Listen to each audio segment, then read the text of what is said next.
Niseme nini juu ya Gideoni, Baraki, Samsoni na Esta, Daudi na Samueli?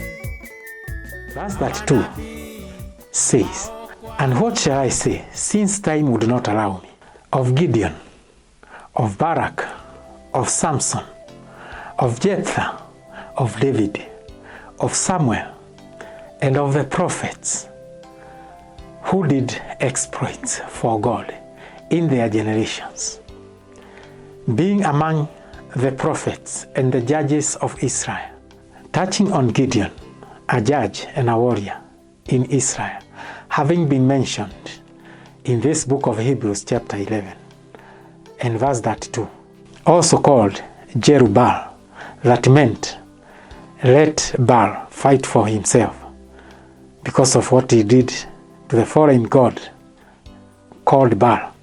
He was the son of Joash, an Abezrite. In those days, the Midianites and the Amalekites and the children of East used to come and molest the Israelites who were enslaved to them. They could come into their lands and harvest their produce and also carry away their livestock. And so Israel, for about 40 years, had become so poor, and they cried unto God, and God remembered them.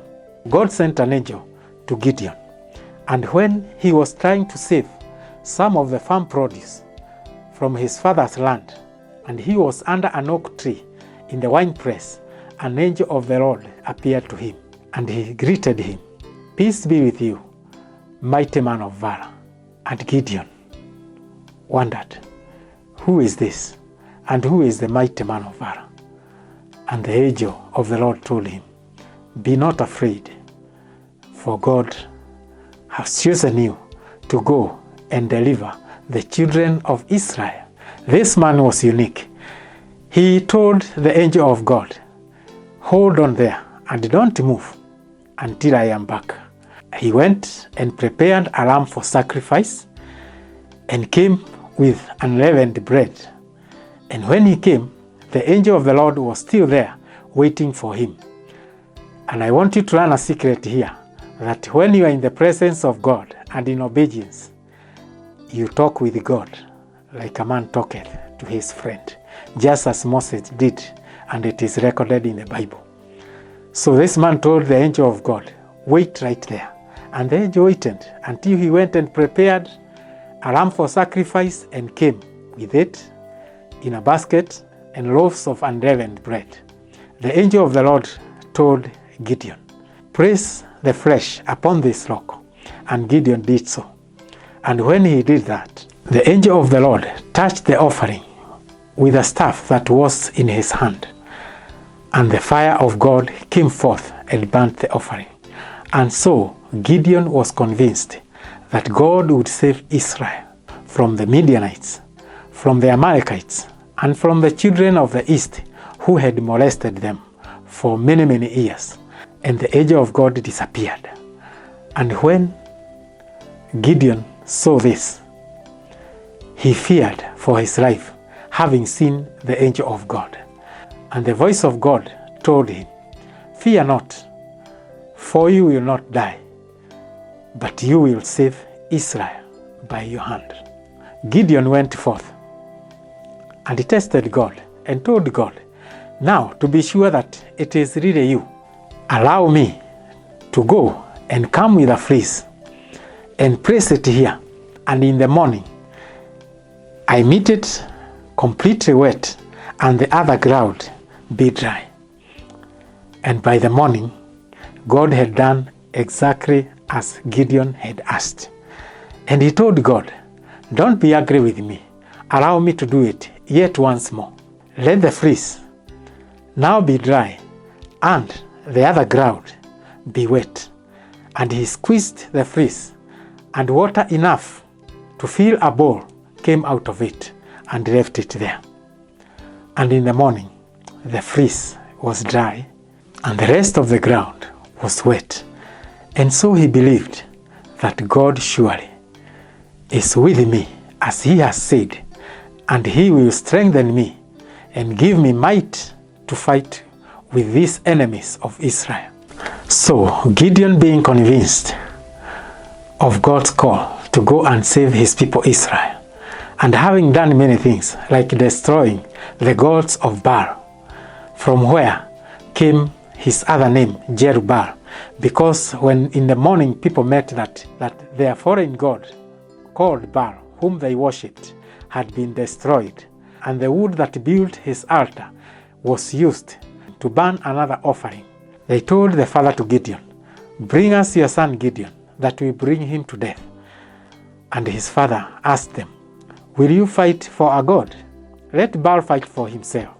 And so he called his son Jerubbaal, meaning that let Baal fight for himself.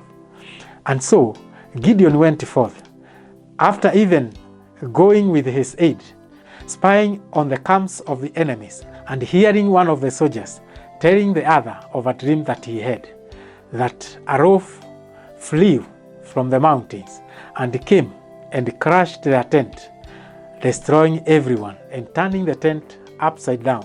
And the other soldier told him, "This is none other but the hand of Gideon and the armies of Israelites, and ours, we are doomed."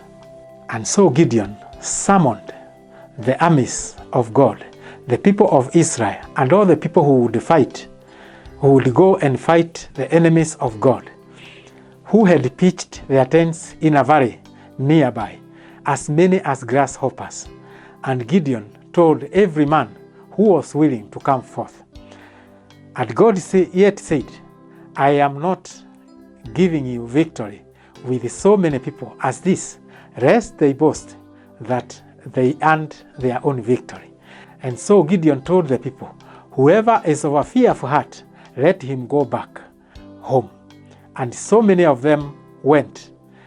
Only 1,000 was left with Gideon. And in the night, the Lord told Gideon, "These people are yet so many. I'm not going to save Israel with as many people as this.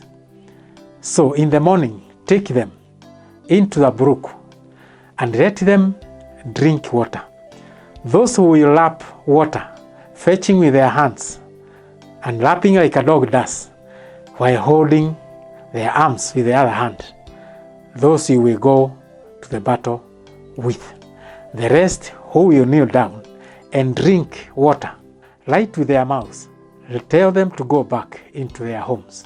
Gideon in the morning took the people into the brook, and all those who took water directly from the river with their mouths were asked to go home, and all those who licked water from their hands while holding arms with the other hand, those God told Gideon that he would save Israel with, and they were only 300. The others were advised to go back home. And Gideon, having gathered the 300 men, he divided them into 3 bands, and he sent each band in different sides of the mountain, and he remained on the other. He told them, "Once you hear the voice of the trumpet, everyone will blow his trumpet." And there he blew the trumpet, and every other soldier blew his trumpet. And the enemies thought that Israel had camped all around them, and they were in danger. And God confused them and caused them to fight against each other. Everyone turned his sword against the other, as they fought against themselves, and others flew, and they pursued them until they subdued them. And God gave them victory because of the obedience of his servant Gideon.